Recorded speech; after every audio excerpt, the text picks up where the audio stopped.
और मैं आरजेडी के प्रवक्ता से साग्रह निवेदन करना चाहता हूं कि आरजेडी सुप्रीमो माननीय लालू प्रसाद यादव जी, जो पटना विश्वविद्यालय में मुझसे 1 साल बाद पढ़ते थे और जिनसे मेरा व्यक्तिगत संबंध है, कुछ वर्ष पहले एक सभा में ऑन रिकॉर्ड, वो टेप पर अवेलेबल है, अगर चाहें तो मैं वो कॉपी आपको अवेलेबल करवा दूंगा, उन्होंने मेरे कहने के बाद मंच से स्वीकार किया, ही वो टेप पर उपलब्ध है, कि वह संतुष्ट नहीं है, दुखी हैं शिक्षा व्यवस्था।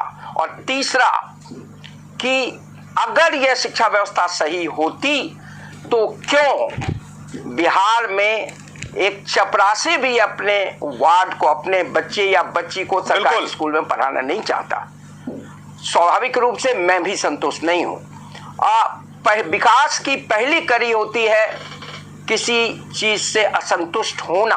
मैं कॉम्प्लीमेंट करता हूं आरजेडी कोटे से जो अभी शिक्षा मंत्री हुए, उन्होंने ईमानदारी पूर्वक इसको स्वीकारा है। इसमें राजनीति हो सकती है, नहीं हो सकती है, उससे मेरा लेना देना नहीं है। पहला है कि वह स्वीकार कर रहे हैं कि स्थिति सही नहीं है। दूसरी सकारात्मक बात है कि वो चाहते हैं कि एक पहल की जाए, और उसका प्रथम चरण है कि जो व्यवस्था आज अन्य जगहों में चल रही है और जो चर्चा में है उसका अध्ययन करना, यह भी सकारात्मक बात है। तीसरी बात मैं ये कहना चाहूंगा कि शिक्षा की आत्मा शिक्षक में होती है।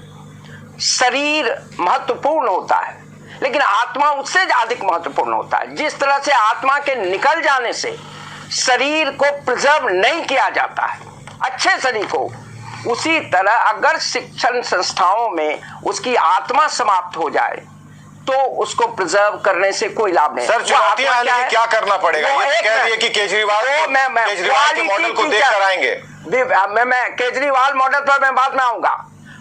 जो शिक्षक की क्वालिटी है उसको इंश्योर करना पड़ेगा। आज भी लोग मिल जाएंगे कि लालू जी का कोई मैं प्रशंसक रहा वर्षों से, ऐसा नहीं है, लेकिन उनके समय में जो बीपीएससी से अपॉइंटमेंट शिक्षक का हुआ उसकी चर्चा सकारात्मक होती है।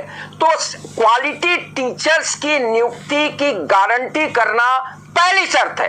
और कहीं ना कहीं शिक्षा मंत्री को, जहां तक मॉडल का सवाल है, वह बिल्कुल सही कर रहे हैं, वो और मॉडल का स्टडी कर लें। लेकिन बिहार में एक मॉडल माननीय नीतीश कुमार जी ने पहल की थी, वो कॉमन स्कूल सिस्टम आयोग की स्थापना नीतीश जी ने की थी, जिसके अध्यक्ष मुचकुंद दुबे थे। मेंबर सेक्रेटरी तत्कालीन एजुकेशन कमिश्नर मदन मोहन झा थे, जो ऑक्सफोर्ड से एजुकेशन में पीएचडी, अनिल संत गोपाल अंतरराष्ट्रीय ख्यात के। उस कॉमन स्कूल समान शिक्षा प्रणाली, माननीय नीतीश कुमार अपने को समाजवादी कहते हैं, क्यों उसको रद्दी की टोकरी में उन्होंने फेंक दिया? और उस पर विचार करना चाहिए चंद्रशेखर जी को, वर्तमान सरकार को। और वो उन्हीं का था, माननीय नीतीश कुमार की पहल पर हुआ था, उनके द्वारा नियुक्ति। तो जरूर जाए केजरीवाल का अध्ययन करने, जरूर जाए सिमुलतला या जो नेतरहाट में, लेकिन जो आपने बनाया समान स्कूल प्रणाली आयोग, जिसकी रिपोर्ट अभी भी रद्दी की टोकरी में फेंका हुआ है, उसको निकालिए वहां से और उसका अध्ययन कीजिए और उसकी सकारात्मक बातों को लागू कीजिए। मैं यह कहना चाहता हूं कि स्टार्ट करना पड़ेगा कि यह व्यवस्था ठीक नहीं है। अगर ठीक रहती तो क्यों नहीं ये मंत्री, एमएलए अफसर अपने बच्चों को इन सरकारी स्कूलों में पढ़ाते हैं?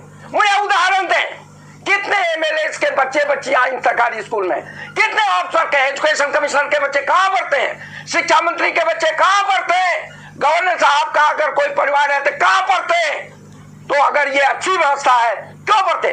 लालू जी ने कहा है और टेप रिकॉर्ड है कि मैंने अपने बच्चों को सरकारी स्कूल में नहीं पढ़ाया, लेकिन प्रोफेसर साहब मैं आपको आश्वासन देता हूं कि अपने नाती नातनी को सरकारी स्कूल में पढ़ाऊंगा। लेकिन वह स्थिति तब आएगी जब सरकारी स्कूल का सुधार होगा। मैं टेप भेज दूंगा आपको। कहीं न कहीं ईमानदारी से स्वीकार करना चाहिए कि यह व्यवस्था सही नहीं है, और सही रहती तो बड़े लोगों के बच्चे वहां क्यों नहीं पढ़ते, बच्चियां क्यों नहीं पढ़ती हैं? और स्वाभाविक है सुधार की गुंजाइश है। अब मैं तो समझा आमूल परिवर्तन जेपी मूवमेंट का नारा था, जिसके प्रोडक्ट है माननीय लालू जी। नीतीश कुमार आमूल परिवर्तन एक बड़ी बात प्रोफेसर ने कही है, एक बड़ी बात नवल किशोर चौधरी ने कही कि यहाँ पर आमूल परिवर्तन की जरूरत है। जब आपकी सोच उस पायदान तक पहुंचेगी, उस बोरे तक आएगी, जब सोचना शुरू करेंगे और अपनी बुनियाद को देखेंगे कि आप कहां से शुरू किए थे, तो शायद होश खुल जाए। लेकिन यहाँ प्रशंसा करनी होगी, यहाँ शिक्षा मंत्री की सोच को थोड़ा वक्त देना होगा कि वो कुछ करना चाह रहे हैं, उनके साथ लगना होगा और ये देखना होगा कि जो वो कह रहे हैं, जो करने की कोशिश कर रहे हैं, उसे कब तक धरातल पर उतारते हैं। बहुत बहुत शुक्रिया आप सभी का आने के लिए और इस चर्चा में हिस्सा लेने के लिए। और सोशल मीडिया पर जितने साथी कमेंट बॉक्स में अपने कमेंट कर रहे हैं, वो लगातार इसी तरीके से बूस्ट अप करें इस कार्यक्रम को और इसे शेयर करना बिल्कुल ना भूलें, क्योंकि आपने जो कमेंट किया वो बहुत लोगों तक पहुंचना जरूरी है। खबरें लगातार जारी हैं।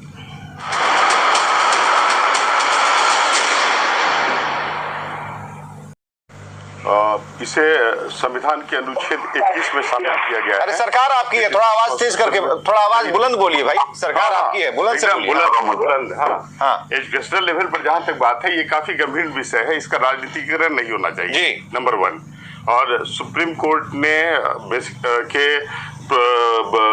प्रतिवेदन के अनुरूप 86 कॉन्स्टिट्यूशनल अमेंडमेंट एक्ट के द्वारा शिक्षा को फंडामेंटल राइट का भाग बना दिया गया। अब आप समझे कि आर्टिकल 21 का ये भाग है और article 21 life and personal liberty की बात करता है, और नॉट ओनली लाइफ। अरे हम पूछ रहे हैं कि क्या कमी रह गई? नहीं, हम ये पूछ रहे हैं, समझिए।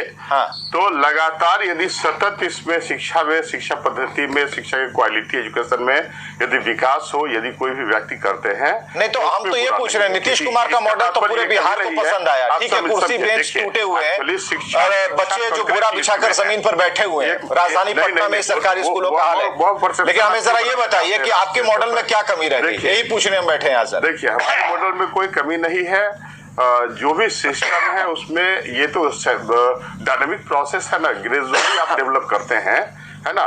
तो लगातार जो हमारी एग्जिस्टिंग पॉलिसी रही है वो काफी सफल रही है, आपको बतलाया है। आपको पता ही है कि महिला शिक्षा के क्षेत्र में हमारे पूर्व की सरकार ने, नीतीश कुमार के नेतृत्व में जो सरकार थी, उन्होंने नहीं, ये तो आप अपनी उपलब्धियां बता रहे हैं, भाई इनका आवाज बहुत कम आ रहा है। अरे we have to carry our developmental process in the future also, right? If there will be any need to modify now, तो एक्चुअली हम सभी इसका स्वागत करेंगे। इसमें प्रॉब्लम क्या है? मैंने why you are giving political conversation on this topics? नहीं ठीक है, नहीं ये अंग्रेजी नहीं, अंग्रेजी बिहार वालों के लिए है स्पेशल ये प्रोग्राम, गांव वालों के लिए है, जिनके बच्चे सरकारी स्कूल में पढ़ते हैं, उनके बच्चों के लिए आज की बहस है। अंग्रेजी वाले तो पढ़ ही रहे हैं प्राइवेट स्कूलों में, लेकिन जो सरकारी में पढ़ते हैं डिबेट हम उनके लिए करते हैं, उनकी परेशानियों को हल करने के लिए। हमें सिर्फ हिंदी में यह समझा दीजिए कि 10 ऐसे बिंदु बताइए जो नए शिक्षा मंत्री चाहते हैं उसे बदल देना, जो आप नहीं सोच पाए वो आरजेडी के शिक्षा मंत्री, आरजेडी कोटे के शिक्षा मंत्री सोच पाए। आरजेडी शिक्षा मंत्री वो महागठबंधन के शिक्षा मंत्री हैं, आप गलत बात बोल रहे हैं। मतलब एक्चुअली मीडिया की भूमिका, आप चौथे स्तंभ हैं, आप चाहिए आपसे प्रभाव पूरे नहीं, हम तो चाहेंगे ना सर। मैं तो खुद बिहार से हूँ, नो मैं तो खुद बिहार से हूँ, मैं तो खुद सगुना मोड़ से आता हूँ।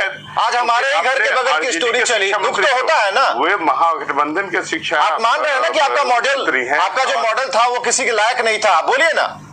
आप हमें कह रहे हैं चौथा स्तंभ, अरे आपका शिक्षा वाला स्तंभ कहाँ बेहतर था? की भूमिका आज भी इंजीनियरिंग में, मैनेजमेंट में, अरे इंग्लिश आप चले गए, इंजीनियरिंग और मेडिकल और मैनेजमेंट की बात कर रहे हैं, सेंट बोरिस की बात कर रहे हैं। शिक्षा बोरा बिछाकर जो बच्चे पढ़ रहे हैं उन्हें क्या सुविधाएं दी गई, और आप मानते हैं कि आप में कमी थी? और अगर इस वक्त लगातार शिक्षा मंत्री अगर इसे मजबूत करना चाह रहे हैं तो आप पीठों की यहाँ आप आगे बढ़िए और आप हमसे बेहतर हैं। निश्चित रूप से हम सभी अन्य राज्यों की तुलना में बेहतर है शिक्षा के क्षेत्र में, तो हमने काफी वृद्धि भी किया है। और साथ ही साथ पर्टिकुलरली कोई नए मॉडल लाने की आवश्यकता, चलिए नए मॉडल को लाने की आवश्यकता है।